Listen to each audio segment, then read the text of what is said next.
ప్రతిపక్షం ఇంత కాన్ఫిడెంట్గా ఈ ప్రభుత్వంలో ఉన్న ముఖ్యమంత్రి యొక్క తమ్ముళ్లకు, బామ్మార్దులకు, చుట్టాలకు ఎక్కడెక్కడ ఏం కంపెనీలు ఓపెన్ చేసుకుంటారు, వాళ్ళు ఎట్లా దందాలు చేస్తారు అని ఇంత బాటంగా డైరెక్ట్ చెప్తున్నా కూడా వీళ్ళు 10 ఏళ్ళు ఏం అవినీతి చేసిరో మాత్రం వాళ్ళు టచ్ చేయలేకపోతారు.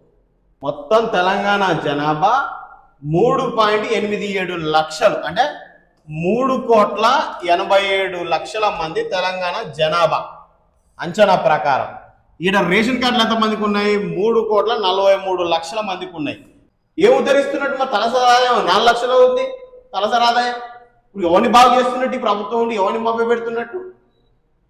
రేషన్ కార్డుల సంఖ్య రోజు పెరుగుకుంటూ పోతుంటే పేదరికం పెరుగుకుంటూ పోతుందనే అర్థం. పేదరికంలో కొట్టు మిట్టాడుతుంది ఈ తెలంగాణ. మరి ఇన్నేళ్ల నుంచి ఈ తెలంగాణను ఎవరు ఉద్ధరించిండు, ఎవరు బాగు చేసిండు? గొప్పలు కొట్టుకునే మన తెలంగాణ ప్రభుత్వాలు ఎటువైనాయి? ధనిక రాష్ట్రం, మా తలసరాదాయం ఇంతుంది అంతుంది అని గప్పాలు కొట్టుకునేటోళ్ళంతా 3,43,00,000 మందికి రేషన్ కార్డులు ఉన్నాయి అంటే మరి మనం ఎక్కడ బతుకుతున్నాం? ఏ పావర్టీ లైన్ కింద దిగజారి బతుకుతున్నాం? మనం రాష్ట్రంలో మనం ఎట్లా నెంబర్ 1, నెంబర్ 2 అవుతాం?